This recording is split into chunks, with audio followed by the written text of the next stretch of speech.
अजून पुणे महापालिकेने मात्र आपल्या शहरातनं पाणी नेले. त्यांचं वाघोली वडगाव याला पुणे महापालिका अधिकाऱ्यांची 100% प्रशंसा केली पाहिजे. त्यांनी ते काम केलं, तिथल्या सत्ताधाऱ्यांची पण केली पाहिजे. इथले महापालिकेतले अधिकारी, वरिष्ठ अधिकारी आणि इथले सत्ताधारी याला कमी पडलेत ना. 267 पाणी MLD जर आपल्याला मंजूर होतं ते बंद पाईपलाईनने आणायला पाहिजे. ते आणलं नाही म्हणूनही प्रश्न आहेत ना.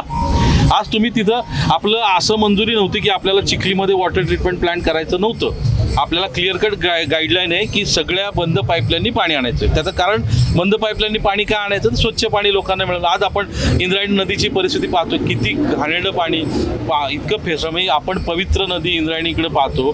त्या ठिकाणी भाविक अतिशय भावनेतनं येत असतात, श्रद्धेने येत असतात आणि त्या ठिकाणी त्या नदीमध्ये लोकांना आंघोळ करावं लागते. ती नदी पण खराब झाली. म्हणजे असं घाण पाणी तुम्ही जरी किती जरी ट्रीट केलं तर पाण्याची क्वालिटी मला सांगा. सुरुवातीला तुम्ही पाणी देत, आजही पाण्याची क्वालिटी ह्या भागामध्ये जे पाणी येतं ते चांगल्या दर्जाचं पाणी अधिकाऱ्यांनी अनेक वेळा मान्य केलं. अनेक लोकांना आजार होतात. तर हे सगळं पाण्यापासून होतंय. त्याच्यामुळे ही जी सिस्टीम आहे हे नागरिकांना माहीत नाही बेसिक प्रॉब्लेम काय. तुम्ही तो सांगितला आणि तुमचे जे खालचे अधिकारी तर कुणाच्या ते JE बद्दल तक्रार आहे नसेल त्याला काम करतं बदलून टाका. पहिलं काय तुमच्या अधिकाऱ्यांनी नागरिकांची चांगलं बोललं पाहिजे ना. आणि ह्या ज्या भावना आहेत ना ह्या समजून घ्या. आणि आम्हालाही कळतं की हा तुमच्या लेवलचा विषय नाही. तुम्ही आता तात्पुरतं इथं करताय. हा प्रश्न वरिष्ठ पातळीचा आहे आणि त्यांना अपयश आलेलं आहे. एक तर 2.5 वर्ष झाले इथं नगरसेवक नाहीत. नगरसेवक नसल्यामुळे तुम्हाला माहिती आहे अडचणी काय होतात. नगरसेवक हा महापालिकेचा आणि नागरिकांमधला दुवा आहे. 2.5 वर्ष झाले नगरसेवक नाही. हे आपापल्या पर्यंत सगळे प्रयत्न करतात. तुम्ही सहकार्य करतात नाही असं नाही, पण ह्या ज्या अडचणी त्या मांडल्या पाहिजे ना. आणि सफर कोण होतं नागरिक होतं. टॅक्स भरतोय सगळ्या पद्धतीने, जसं इतर भागात टॅक्स लोक भरतात तर आमच्याही भागात भरतात. त्यांना अजूनही वाटतं की आम्ही ग्रामीण भागातच राहतो एवढे पैसे होते. त्याच्यामुळे हे खूप सिरियसली घेत. आम्ही आता खूप शांततेने केले. आम्हाला बिलकुल तुम्हाला लोकांना त्रास द्यायचा हेतू नाही, पण आम्हाला जो त्रास होतोय नागरिकांना तो दूर करा.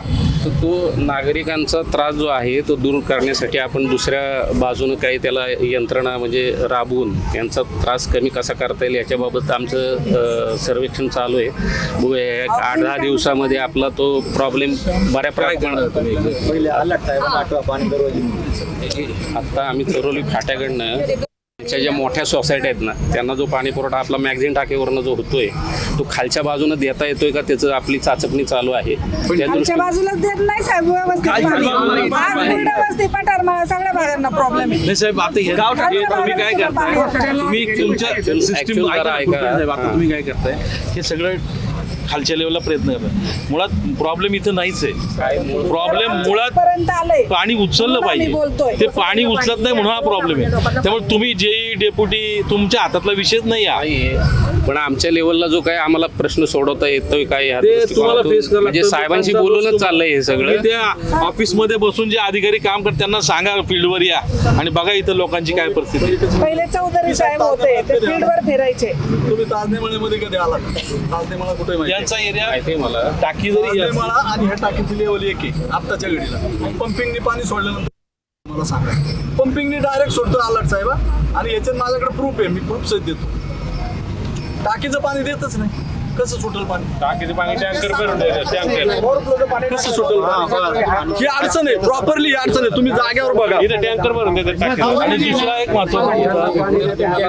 अगोदरच दिलं की टाकी अजून आपली पूर्ण क्षमतेनं भरत नाही म्हणूनच सगळे प्रॉब्लेम्स येत आहेत. तिथे कुलकर्णी साहेब दुसरं टँकर आहे ना. आमचं म्हणणं आहे की सगळ्या सोसायटींना सगळ्या बिल्डिंगला जिथं जिथं पाणी जात नाही तिथं फ्री ऑफ कॉस्ट म्हणजे महापालिकेने टँकर पुरवले पाहिजे. लाखो रुपये. तर ताई सांगते किती ताई तुमच्या टँकर जाऊ द्या. किती पैसे जातात तुमचे टँकर?